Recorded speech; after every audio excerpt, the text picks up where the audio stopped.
Saludos a todos nuestros amigos, amigas que nos siguen en las redes sociales.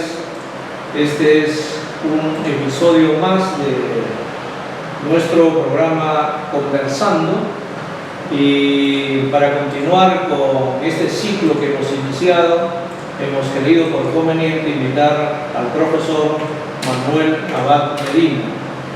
Con Manuel hablamos hace un buen tiempo respecto a esta iniciativa de tener un programa donde podamos dialogar sobre las potencialidades de cada quien, y hoy justamente en los primeros programas hemos creído conveniente invitarlo y está con nosotros. Por lo tanto, le damos la bienvenida, Manuel, y espero compartir con tu experiencia en esta conversación. Muchas gracias, Andrés. Agradecerle al programa, en este caso a Conversando, y obviamente al diario digital El Regional de Piura, ¿no?, que tú diriges. Dispuesto pues a conversar y a charlar esta amena tarde. En cierto momento, en una conversación que tuvimos, pude conocer el prodigio de tu memoria, que manifestabas, ¿no? Esa facilidad de conversar sin hacer mirar nada, aquellos poemas, aquellos versos que en algún momento seguramente te influenciaron. ¿Cómo así nace tu vocación? Primero por la educación y segundo tu vocación por la academia.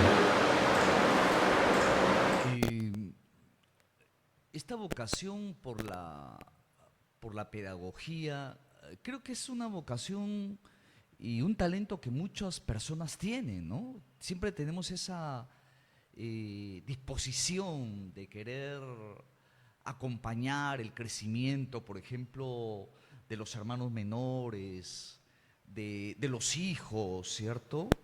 Y eso es lo que a mí me ha pasado cuando decidí estudiar pedagogía, especialmente la especialidad de lengua y literatura española, que ha enrumbado mi vida y que le ha dado sentido a ella, ¿no? Este hecho de inclinación por enseñar y tener una relación directa con los estudiantes, con los chicos, con las chicas, me ha permitido también ir descubriendo que estos dones, estos talentos que uno posee como maestro, los comparte definitivamente con sus estudiantes, y sobre todo cuando se trata de un área como es literatura, ¿no?, que es bastante entretenida, amena, divertida, pero también no deja de ser reflexiva. Y por tanto hay una serie de otros elementos, como por ejemplo la armonía, la musicalidad, que cuando uno comparte una lectura o recita un poema frente a los chicos, lo que quiere es que ellos se queden con este tipo de características que posee la literatura, ¿no? Tú tienes experiencia en la educación básica regular, enseñas actualmente en una institución educativa. Además tienes experiencia en docencia universitaria, has enseñado en la Universidad de la Frontera, de Sullana, y has trabajado con jóvenes. Por lo tanto, mi pregunta es la siguiente: ¿cómo así reciben ahora los jóvenes ese arte, esa vocación, o en todo caso la literatura como un instrumento de inspiración y de creatividad? ¿Cómo se muestran frente a estas enseñanzas? Yo creo que los chicos y las chicas de la educación básica regular, con los cuales comparto hasta ahora mi tarea de maestro, y también ha pasado por los chicos en pregrado, ¿no?, a nivel de universitario, donde he tenido la oportunidad de enseñar, como tú bien lo has dicho, ¿no? Leen poesía, les gusta la poesía, es más, hasta le escriben la poesía, ¿no? Entonces, esto resulta, yo creo, alentador, porque yo me he encontrado que cada vez te encuentras con un grupo de lectores que es más abundante de chicos que se inclinan por leer poesía, ¿no? Ajá.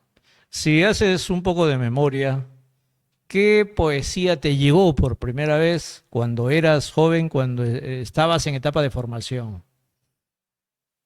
Sí, hay tantas y muchas, ¿no? Realmente am, creo que los primeros poemas que empecé a leer y que facilitaban la memorización, porque tiene que ver mucho con eso, ¿no? Con la armonía, la musicalidad que tenga el poema para que a uno finalmente le cale, ¿no? Rubén Darío, por ejemplo, era un poeta que a mí me gustaba, ¿cierto? Bueno, hasta ahora me sigue gustando, ¿no?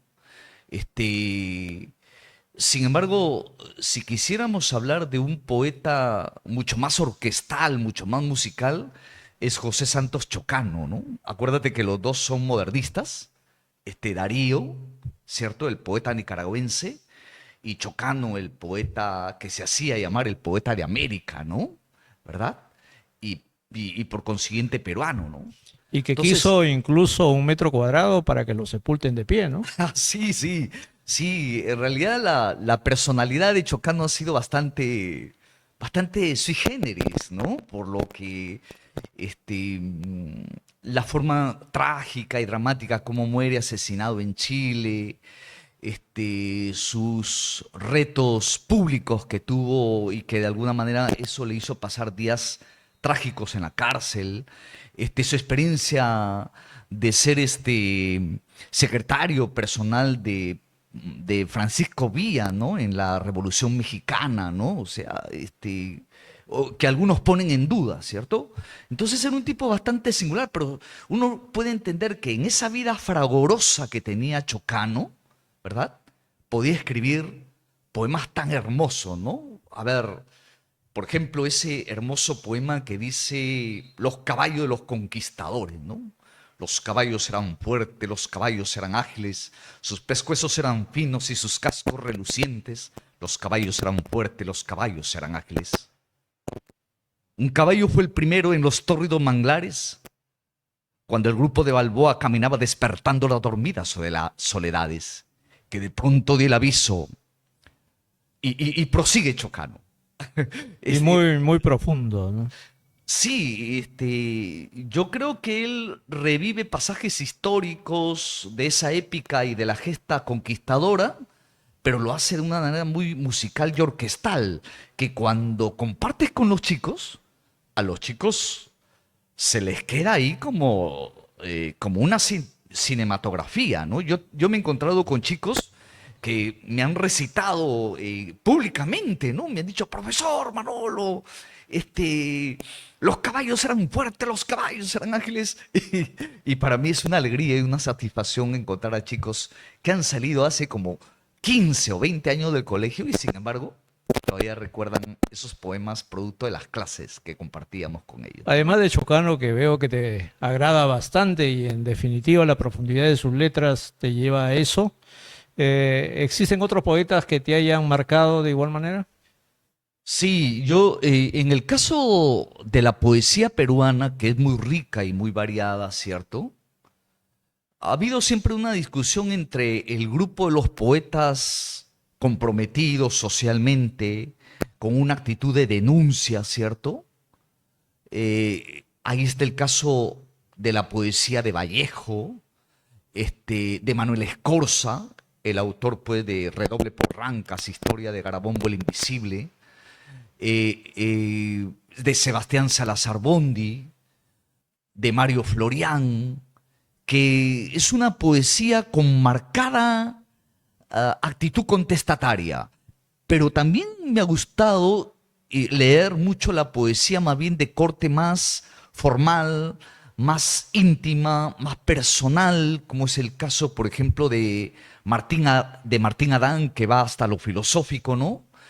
Por ejemplo, de Jorge Eduardo Eyelson, ¿no? Hay un hermoso poema de Jorge Eduardo Eyelson, Los nudos, que se le he escuchado declamar a Carmen Cruz, ¿no? ¿Qué tal declamación? Realmente, yo creo que hay mucha gente, amigos, que compartimos y que están, digamos, siempre leyendo y siempre muy cercanos a la literatura y sobre todo a la poesía, ¿no?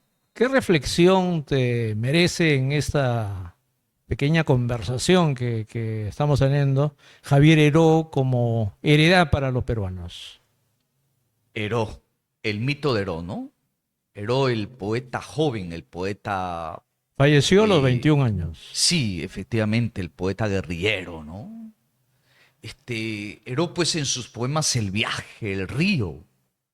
¿Qué tales poemas? ¿Qué tal fuerza que tiene Heró, ¿no? Yo creo que es un poeta que eternamente va a ser joven, ¿no?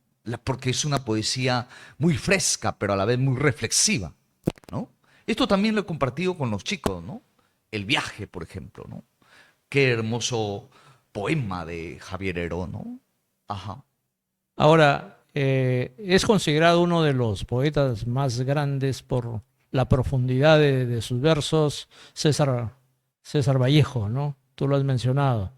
Entre toda la producción que es bastante vasta y que lógicamente decir cuál de sus poemas es mejor, ¿cuál es el que más te impresiona?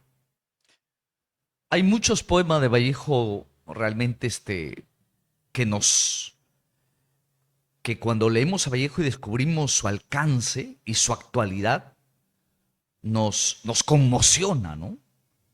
Sin embargo, este Vallejo, por ejemplo, cuando escribe este hermoso poema que dice Me moriré en París con aguacero, un día del cual tengo ya el recuerdo, me moriré en París si no me corro tal vez un jueves, como soy de otoño. Jueves será porque hoy jueves que pros estos húmeros me he puesto con todo mi camino a verme solo. César Vallejo muerto, le daban duro con un palo y duro con una soga y son testigos los días jueves, la soledad, la lluvia y los caminos.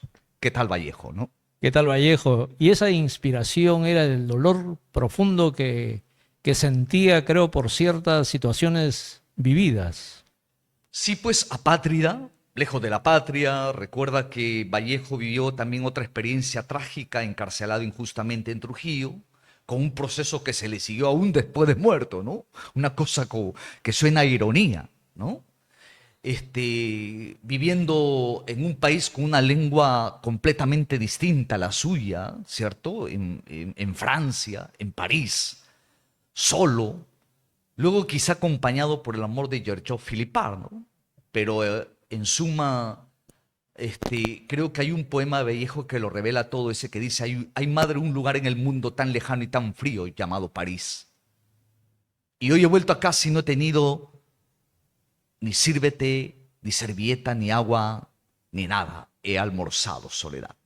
Tremendo poema de Vallejo que denota el, la situación en la que siempre vivía, una situación crucial, ahí pendiente, creo, ¿no? En un hilo de caer al vacío, ¿no?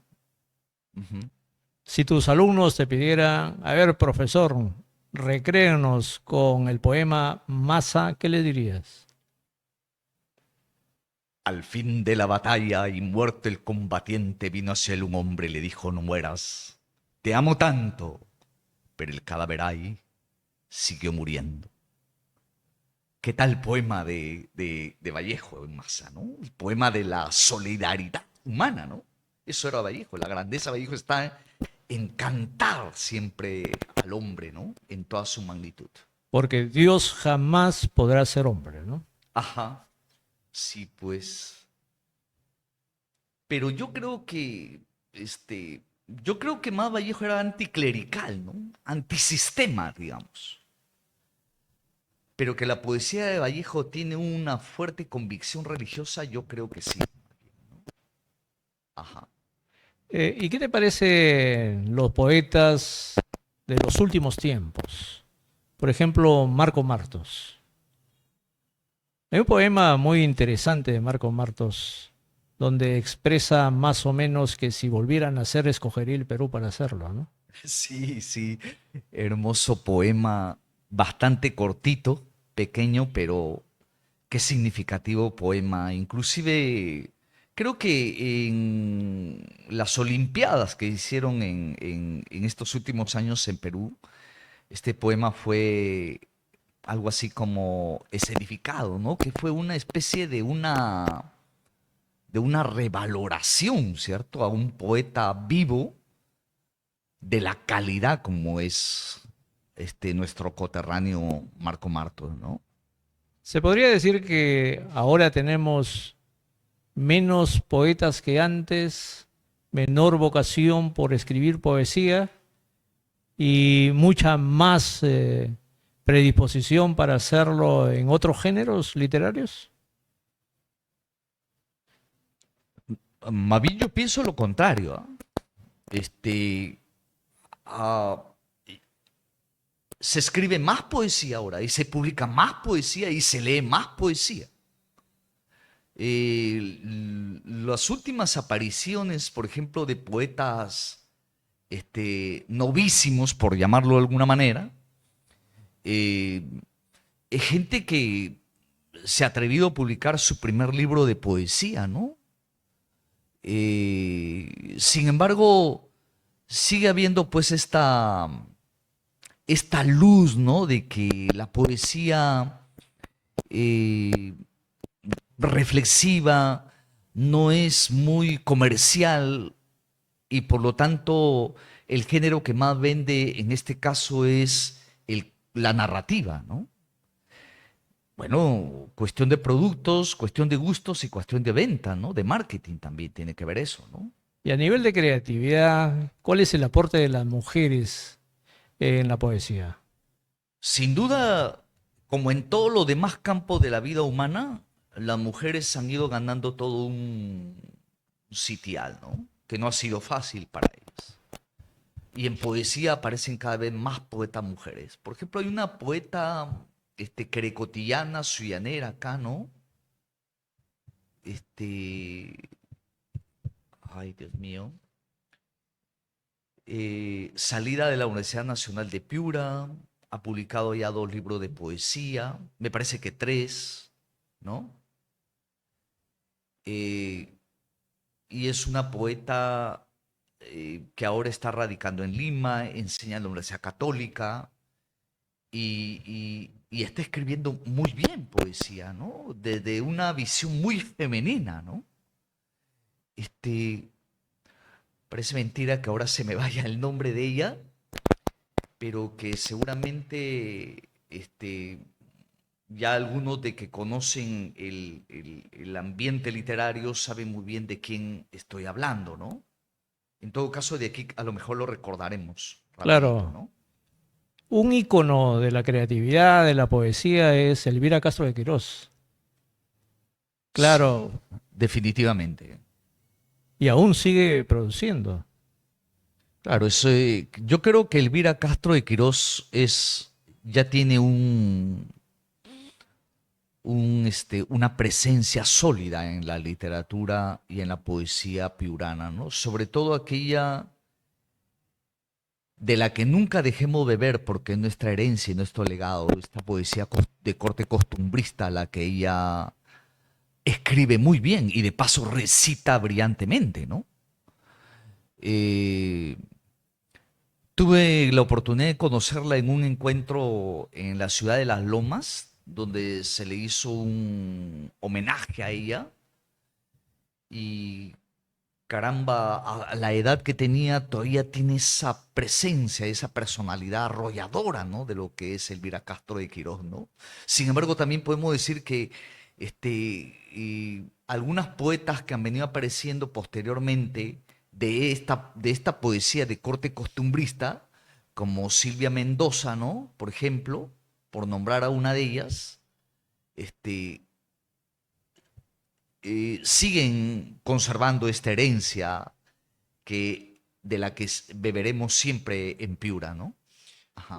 Regresando a la parte inicial de esta conversación, te preguntaba sobre algunos aspectos personales y en definitiva dedicarse a la literatura como vocación, como un don, fundamentalmente como un don, tiene también aspecto de inspiración en alguien. ¿Quién, o sea, te formó con este espíritu de descubrir, o sea, la literatura, de descubrir fundamentalmente la poesía? Eh, Yo he tenido la suerte, Andrés, de tener un ambiente propicio para leer y para escribir, ¿no? Por suerte, mi padre era un hombre que siempre se había preocupado por tener una biblioteca en casa. Cuando yo nací y luego ya fui tomando conciencia, digamos, del acto de leer, era apenas un niño y tenía, digamos, una biblioteca disponible donde podría coger cualquier libro. El hecho de que tenía hermanos mayores que estaban leyendo constante y permanentemente, yo creo que me fue facilitando las cosas realmente para Se, di- acercarme a los libros y a la literatura. se dice que ahora se lee menos. ¿Eso es verdad?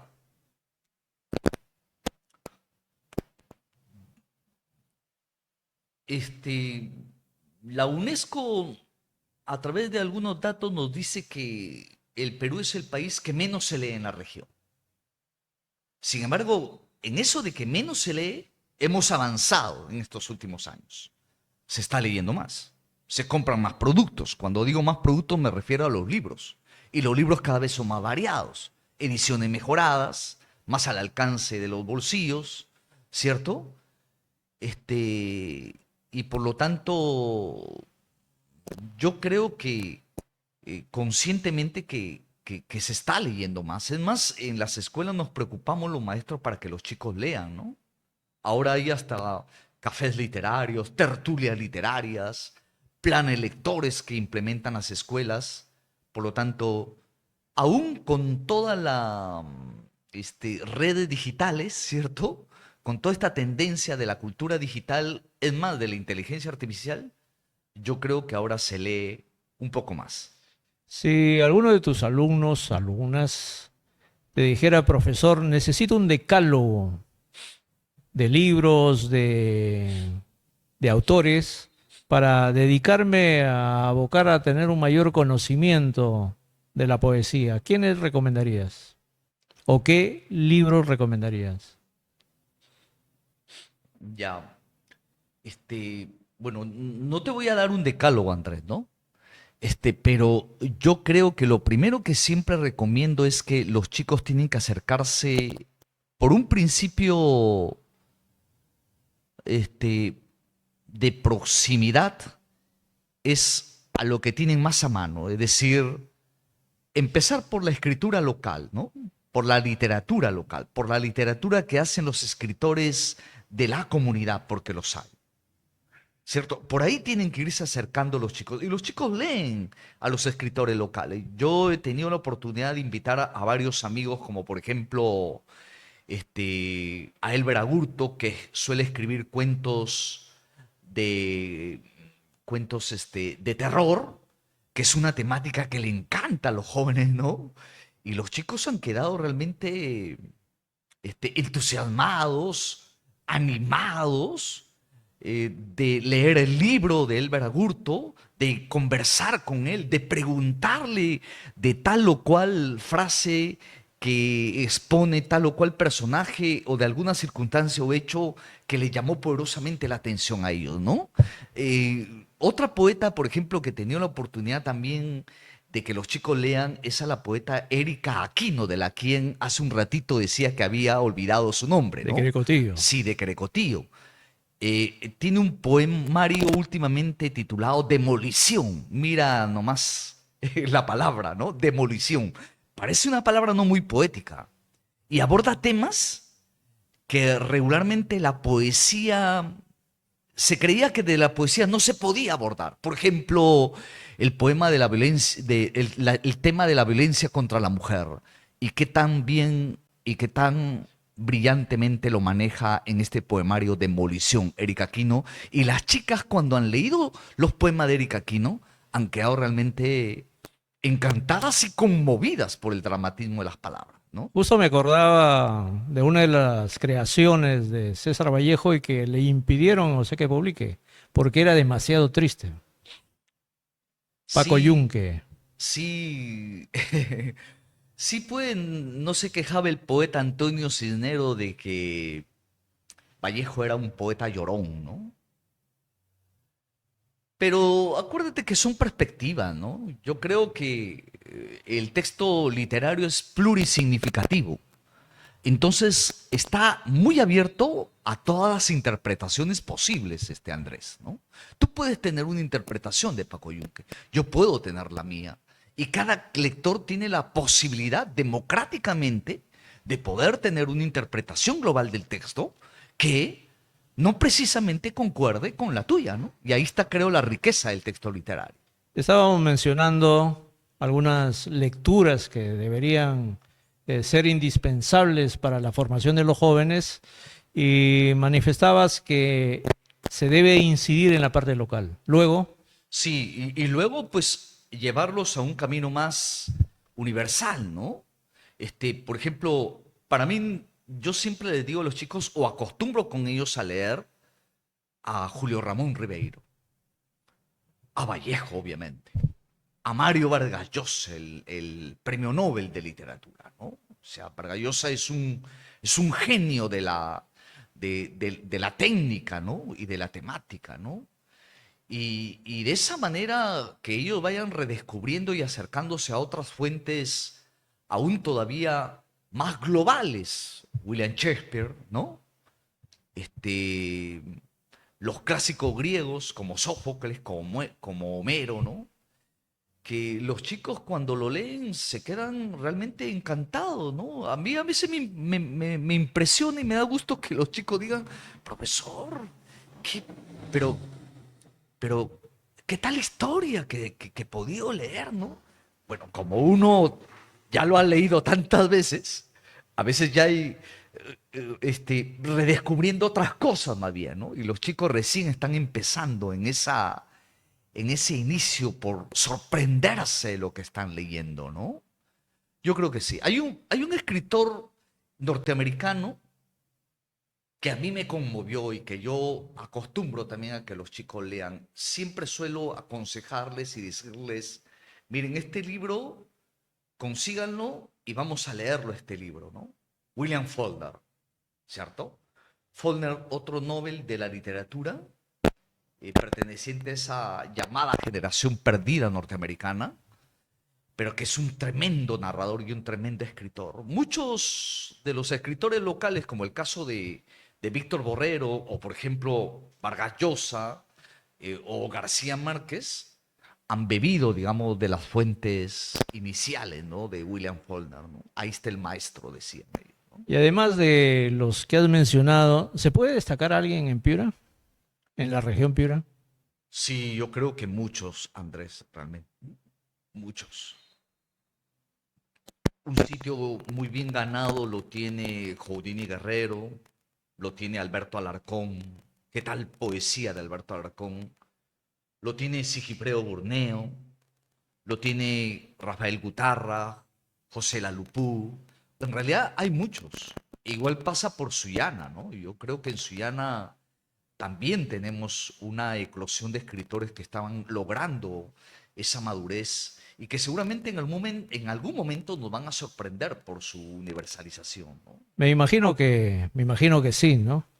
Ahora ha sido muy interesante el diálogo que hemos tenido y quisiera, o sea, despedirnos en este programa con alguno de tus prodigiosos poemas guardados en tu memoria y que no pueden estar ahí, ¿no?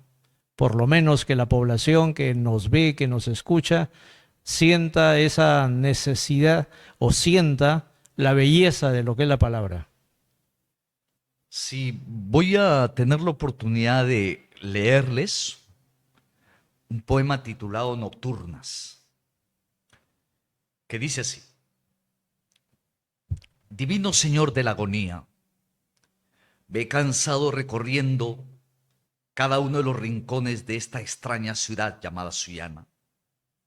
Casi lunático, afiebrado, te he buscado por calles y avenidas, por parques y alamedas, en las salas de los cinemas. Extenuado y como muflón herido, he deseado mojarme en los bordes de tu orilla, tan solo para escuchar la música de tus alas y aplaques mi sed con tus húmedos labios de libélula herida. como un paria. He tratado de llegar hasta la línea del horizonte, que es el lugar donde tú habitas. Y dispuesto a regar tu vientre, he amado tus nostálgicos papelillos. Gracias, Manuel Labat Medina, por tu presencia el día de hoy en Conversando. Y en definitiva, habrán muchas oportunidades para seguir haciéndolo. Le damos por concluida esta conversación y será hasta la próxima.